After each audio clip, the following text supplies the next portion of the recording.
How does it all fit together? Or maybe if you can take us through a typical client engagement, like from start, like how does it usually begin, and then and when are you working with teams as a group? When do you break off into one-on-ones and things like that? Sure. I think the best ones often start out with like one class, right? There's a group that wants to get together that is looking for some kind of training, and they think, if we just get to this core training, we'll pretty much be good to go. And usually the training opens up so many more windows for them that they have more questions, or they get excited and they want to produce a lot of change internally, but no one else seems to understand it, right? So they'll bring the next seven teams on for training, right? And so we can all at least speak the same language. That's kind of what training is to me, is we all have the same dictionary, we all have the same set of tools, right? And that's delivered in like a live Yes. workshop Yeah. session, for Yeah. example. So a lot of those are live sessions, virtual or in person. I used to do tons of in person. I do tons of virtual, which is nice because I go back out that back door and I'm home, right? Yep. And so usually that's live, right? So facilitating a lot of live questions as they're coming up. I try to combine that with additional materials, right? Because for me to tell something to somebody that they could watch like seven videos on or go read or whatever, I don't know if it's the best use of their time, right? What would be better is Hmm. for them to actually try to consume some of these materials and come with questions so we can talk through those details and intricacies. But also the Yep. the classes are a lot of like, put this into practice. Like, here's a scenario, go try something out. Or in one of our classes, I actually want you to build a product as a team, and I'm going to act as, like, let's say, a stakeholder there, and tell you what I like about it and what I don't like, and send you on all kinds of different directions. And you have to figure out how to leverage the framework that we gave you, how to adapt, right? So that part kicks things off. And then I think what usually, plays out nicely there for the next set of engagements is that then we get into some kind of coaching arrangement.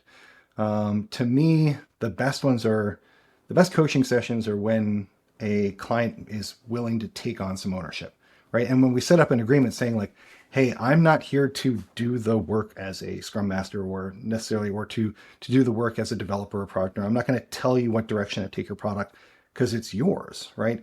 For the Hmm. best way for this to be successful and for this change to be sustainable going forward, is that you have to take some ownership. And if I'm not going to get that, I'm often hesitant about getting into a situation, right? Hmm. Because they can devolve. I don't know if you've Yeah. ever talked to anyone else in that kind of situation from a coaching perspective before. Hey, just a quick break to tell you about Clarityflow. It's the software tool loved by coaches and their clients for communicating asynchronously in threaded conversations using video, audio, or text. My team and I designed Clarityflow for the modern day coach.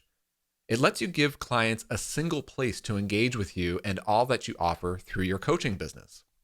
Run coaching groups, cohorts, and communities using our Spaces feature. Create interactive courses using our Programs feature. Build your coaching library with templates and reusable content. And sell access to your coaching programs with subscriptions or one time payments. Customize colors and connect your domain to give clients a fully branded experience. You can use Clarityflow on the web or our mobile apps for iPhone, iPad, or Android. And connect any other apps using our Zapier integration. Start with a free trial or request a personalized demo and consultation by going to clarityflow.com. Yeah, I mean, one thing that I hear a lot from coaches, different types of coaches, is like the hesitancy or just flat out they won't take on clients if they don't feel like the client is coachable, Mm-hmm. right? Or not receptive to feedback and change and things like that, which completely makes sense to me. Yeah. Um, I would imagine because I've worked in smaller and larger companies before, but like very briefly, I've mostly been independent most of my career in very small remote teams. So I'm kind of curious to know, in your experience, like how do these large company dynamics and politics and like employees and their management, and now you're bringing in like an external uh, Scrum consultant, like how do those dynamics come into play in your work? They come in a lot. Yeah. Yeah, a whole lot. I think it's really interesting to see company culture, right? And how different it can be from different organizations and what their background Hmm. is, right? Research-based organizations, they want a lot of data before they're willing to make a movement, right? And sometimes we're trying to push ahead saying it would be quicker to put something out there and actually learn from that than to get the research to choose which thing to go do, Hmm. right? And or like a manufacturing company, right? I worked within an IT organization for a manufacturing company one time, and strict tolerances were kind of worked into internal contracts, and a lot of politics about approvals were coming up, and that can be stifling sometimes when I'm pushing them to go and try something different, right? To go a Hmm. little further, or to so when I'm acting as a consultant, right, really pushing that open and saying like, you need to go and make a change here. Or as a coach, sometimes I might actually reflect back onto them saying, you see why this is a problem, right? Like your own policies are getting in the way. So what do you want to do about that? Right? That you're going to be Hmm. stuck here, or you need to make a change. What's it going to be? And as what the benefit though of me being external is, I can push a little bit more, right? I'm not part of the Yep. culture there. I Yeah. can say the things that maybe people want to say, maybe that they don't want said at all, but just to really expose it so that at least something you have the option of doing something. Right? Yeah.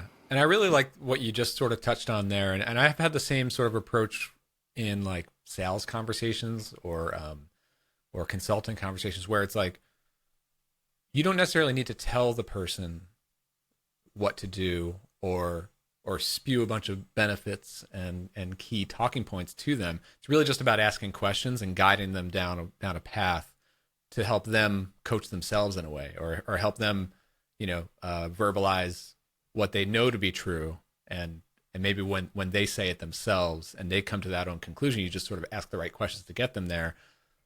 It can even be more powerful, and they're willing to actually take action on it Oh and yeah, take ownership of it. I think my first coaching class 8 or 9 years ago, I guess now, it was just pure professional coaching, and it was shocking to watch how many times that the coaches, like we were acting as coaches and coachees all the time with each other, trying to help each other out through problems, and we're all experts in the same domains. So the Was this within Scrum, or is this other this coaching? was actually it was a class through the Agile Coaching Institute, so it was still in the Agile space, but it Hmm. was with some people that had worked with coactive coaching in the past. So really, I mean, like a professional coaching stance, not nothing about agility, nothing about software, product development. There, it's just Hmm. working to coach people through things, which is great, right?